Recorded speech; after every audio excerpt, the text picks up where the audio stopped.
Digital marketing sudah menjadi keyword dan hype yang sangat berkembang di dunia bisnis. Terutama sejak adanya pandemi, setiap orang membicarakan digital marketing. Sayangnya tidak semua orang paham apa itu digital marketing dan apa tantangan yang harus dihadapi ketika melakukan digital marketing. Saya Iwan Setiawan dan ini adalah Analisis.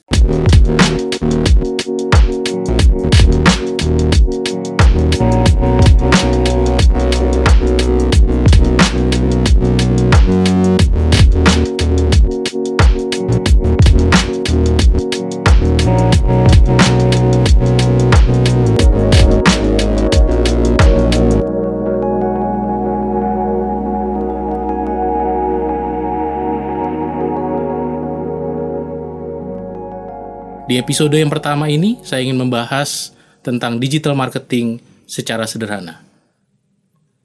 Digital marketing secara umum bisa dibagi menjadi dua bagian besar.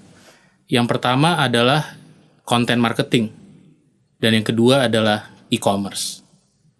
Di content marketing, kita berbicara tentang bagaimana membuat, mengkurasi, mendistribusikan, dan bahkan mengamplifikasi konten di kanal digital.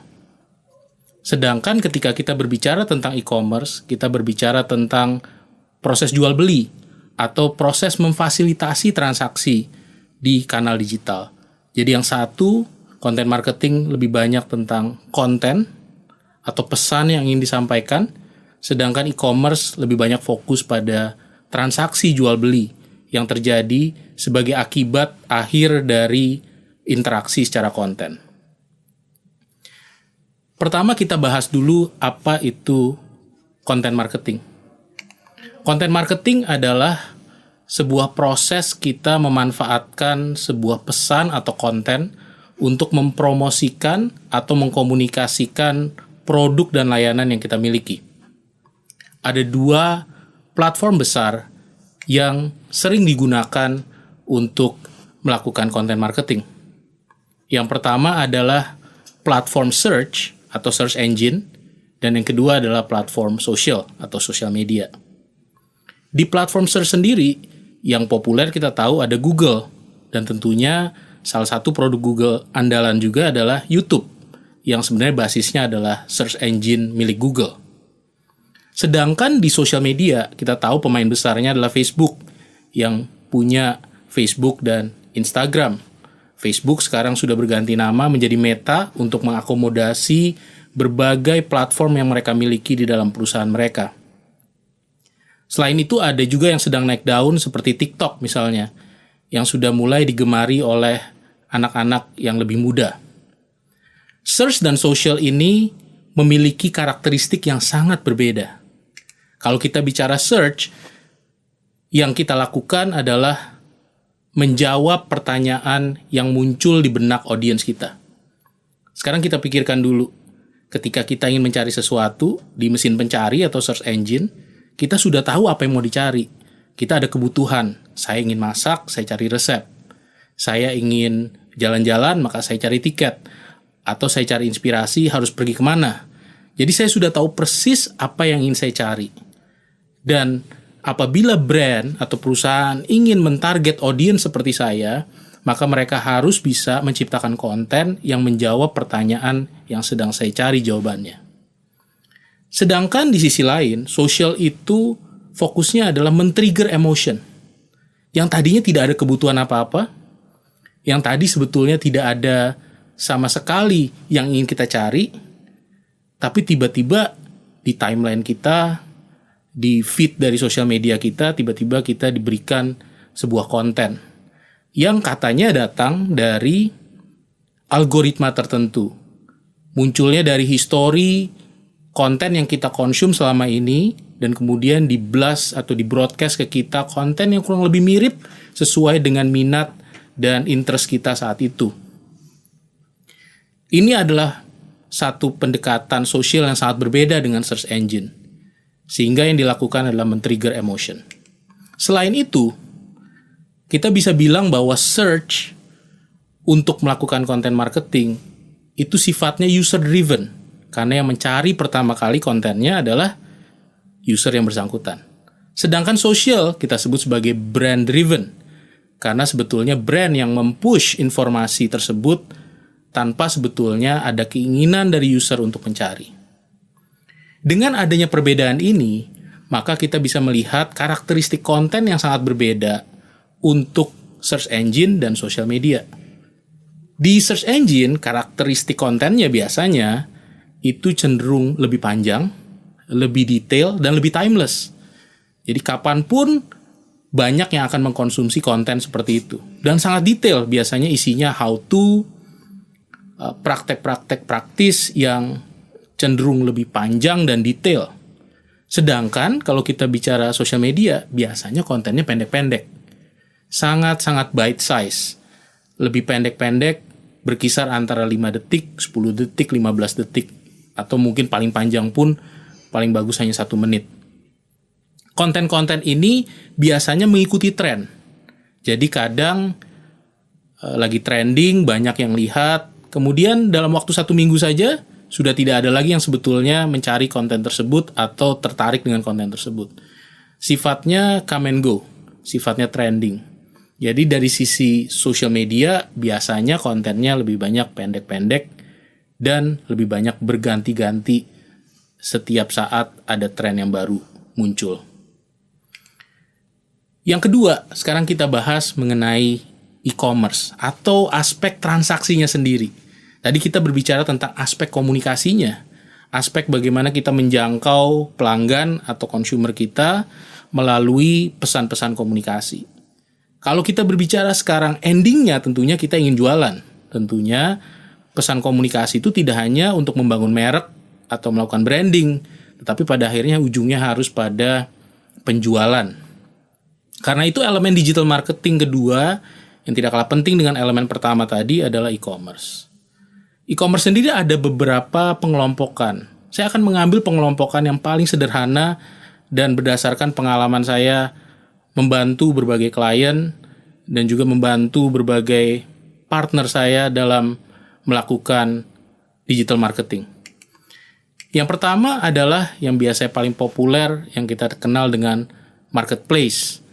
Ada yang sifatnya B2C, artinya ada sebuah platform, kemudian brand-brand besar mentarget consumer, jadi business to consumer. Atau ada yang sifatnya marketplace C2C atau consumer to consumer. Brand-brand kecil, UKM, mentarget audience consumer. Dan ini banyak contohnya kita lihat seperti Tokopedia, Shopee, dan lain-lain. Ini merupakan contoh marketplace. Kemudian ada brand besar yang tidak mau masuk ke dalam marketplace, mereka memiliki channel sendiri, kanal digital sendiri, yang kita sebut sebagai pendekatan direct to consumer. Jadi mereka memiliki e-commerce website sendiri, jadi tidak numpang pada sebuah marketplace tertentu, dan kemudian mereka berjualan produk yang dimiliki oleh perusahaan mereka secara langsung kepada konsumen tanpa melalui pihak-pihak lain seperti intermediary, misalnya distributor atau penjual grosir. Ini adalah pendekatan yang sangat fokus pada channel atau pada shopnya sendiri. Kemudian ada pendekatan lain yang saat ini sangat trending, yaitu social commerce, yaitu berjualan melalui sosial media. Di berbagai platform sosial media seperti Instagram misalnya, atau TikTok, banyak sekali yang sudah mulai memanfaatkan untuk berjualan produk dan layanan yang mereka miliki.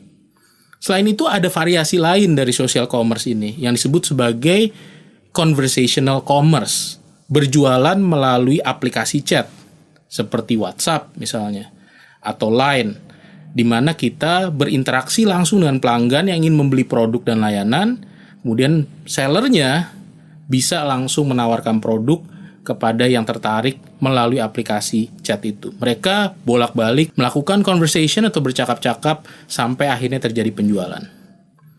Dan saat ini ada satu lagi yang sangat trending, yaitu yang disebut sebagai live stream commerce, di mana banyak orang yang setiap hari secara rutin di jam yang sama melakukan live display atau demo produknya mereka kepada target audience-nya mereka, sambil menunjukkan karakteristik dari produknya, sambil menjelaskan keunggulan dari produknya, dan saat itu juga audiens yang melihat saat itu secara live bisa langsung membeli produk tersebut dari sellernya. Ini semua adalah pendekatan-pendekatan lain dari e-commerce. Jadi e-commerce itu tidak hanya bicara tentang marketplace loh. E-commerce itu banyak pendekatan-pendekatan lain yang nanti saya akan bahas sedikit demi sedikit di episode-episode berikutnya. Saya ingin menjelaskan tadi ada 2 jenis e-commerce. Ada e-commerce yang fokus pada shopnya sendiri, format online shopnya sendiri. Seperti brand-brand besar yang kita tahu seperti Tokopedia, Shopee, Blibli, JD.ID, dan sebagainya. Fokus pada keberadaan toko online-nya sendiri. User experience dan user interface difokuskan pada online shop-nya itu sendiri. Kemudian bagian yang kedua, yang tadi termasuk social, conversational, serta live stream commerce, adalah yang fokus pada interaksi dengan audiensnya. Interaksi antara buyer dengan seller. Itu yang lebih penting, entah bentuknya melalui interaksi sosial media, interaksi melalui chat, maupun interaksi secara live stream. Ini yang kita sebut sebagai e-commerce yang basisnya adalah customer interaction. Ini semua adalah pendekatan-pendekatan e-commerce yang perlu kita pahami bersama ketika kita sudah berkomitmen ingin masuk ke digital marketing. Jadi kalau sudah pengen perusahaan atau brand yang Anda miliki masuk melakukan praktek digital marketing, harus tuntas mengaplikasikan konten marketing dan juga tidak kalah pentingnya sisi e-commerce-nya. Ada 2 tantangan besar tentunya ketika kita ingin melakukan konten marketing dan e-commerce. Dan ini saya ingin ilustrasikan dengan menunjukkan statistik yang agak kontradiktif. Banyak orang bilang digital marketing itu katanya keniscayaan. Katanya sudah besar di Indonesia, tapi kenyataannya belum besar-besar banget. Saya ingin menunjukkan 2 jenis statistik yang sangat kontradiktif. Yang pertama, katanya internet user di Indonesia itu sudah lebih dari 200 juta. Lebih tepatnya 202 juta penduduk Indonesia sudah menjadi internet user atau pengguna internet. 87% dari 202 juta itu ternyata sudah berbelanja online. Jadi kalau saya pikirkan harusnya jumlah pembelian secara online itu sudah besar dibandingkan total penjualan retail semuanya. Tapi ternyata kenyataannya, yang Anda bisa lihat, penjualan online melalui e-commerce itu cuma antara 5-10% dari total penjualan retail. Masih banyak yang membeli melalui channel-channel atau kanal-kanal konvensional seperti minimarket, warung, pasar tradisional, dan lain-lain. Sehingga meskipun hype-nya sangat besar, sebetulnya masih sangat muda industri ini di Indonesia. Pendekatan kita melakukan e-commerce belum bisa mendorong total transaksi e-commerce menjadi lebih dominan daripada transaksi konvensional. Tidak hanya itu, kalau kita berbicara tentang begitu banyak internet user, harusnya komunikasi yang dominan secara pemasaran atau secara marketing itu harusnya didominasi oleh digital advertising atau digital marketing. Tapi ternyata total spending kita terbesar sebagai orang pemasaran itu masih banyak yang lari ke televisi. Total spending yang lari ke televisi sebagai salah satu media utama untuk komunikasi itu sekitar 60%. Berapa yang lari ke digital marketing? Itu hanya sekitar 20-25%. Jadi meskipun secara gaungnya sangat besar, sebetulnya digital marketing itu masih butuh untuk bertumbuh, untuk bisa menjadi salah satu pendekatan marketing yang dominan ada di berbagai perusahaan dan industri. Inilah tantangan yang menurut saya perlu dihadapi oleh para digital marketer atau para marketer secara umum. Dan kita juga harus bisa memandang digital marketing ini sebagai sesuatu yang menantang untuk kita temukan kuncinya di masa depan. Masih ada beberapa tantangan terkait digital marketing. Yang pertama adalah ketika kita berbicara tentang digital marketing, banyak tantangan-tantangan atau distraction yang terjadi. Bayangkan, berapa banyak konten yang mencoba menjangkau kita setiap harinya. Berapa banyak chat yang masuk, berapa banyak email yang masuk, berapa banyak iklan yang berusaha menjangkau kita di social media feeds kita. Begitu banyak distraction. Sehingga ketika ada sebuah brand atau produk ingin menjangkau target audience-nya, maka mereka akan mendapatkan begitu banyak konten secara bersamaan. Untuk bisa keluar dari clutter ini, untuk bisa menjadi unik di dalam digital marketing, sangat sulit dan sangat menantang. Tidak hanya itu, kalau kita lakukan studi kepada orang-orang yang terekspos pada iklan-iklan digital, kita tanya apa yang diingat. Yang diingat sebagian besar adalah diskon atau promosi. Yang diingat adalah harga yang lebih rendah. Semua pendekatan digital marketing saat ini sayangnya terlalu banyak berfokus pada akuisisi pelanggan atau customer acquisition. Sehingga banyak sekali yang fokus pada pemberian diskon, pemberian voucher promo, dan sebagainya. Dengan alasan untuk meningkatkan customer acquisition. Long term impact-nya adalah digital marketing atau e-commerce sering dianggap sebagai tempat kalau saya mau nyari diskon. Jadi saya hanya berbelanja kalau ada diskon di e-commerce. Akhirnya ada kebiasaan buruk yang kita ciptakan di market digital, yaitu kalau tidak free ongkir, saya tidak mau belanja di e-commerce. Otomatis banyak sekarang pemain-pemain besar di e-commerce wajib memberikan free ongkir, kalau tidak penjualan mereka akan turun. Jadi ini menjadi sebuah jebakan yang menjebak pendekatan-pendekatan yang terlalu berfokus pada customer acquisition. Selain itu tentunya kita tahu logistik cost masih sangat mahal di Indonesia. Kita ingin membeli sabun harga 15.000, ongkos kirimnya atau ongkirnya 10.000.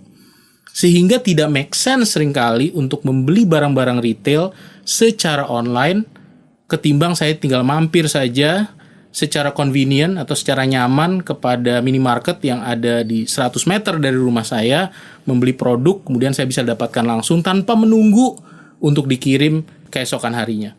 Ini adalah tantangan-tantangan bersama yang perlu kita waspadai ketika kita melakukan digital marketing. Mudah-mudahan bermanfaat untuk marketer semua. Dan di episode berikutnya, saya akan membahas tuntas tidak hanya digital marketing secara sempit, tetapi saya akan membahas mengenai digital transformation. Apakah perusahaan itu semuanya wajib melakukan digital transformation? Perusahaan-perusahaan apa yang wajib dan perusahaan-perusahaan apa yang seharusnya tidak perlu terlalu memikirkan digitalisasi dalam bisnis mereka. Itu akan saya bahas di episode kedua dari analisis. Sampai jumpa. Apabila Anda belajar banyak dari analisis, tolong subscribe, like, dan share konten yang kami create ini. Dan apabila ada pertanyaan yang ingin saya bahas di analisis, silakan tanyakan di kolom komentar.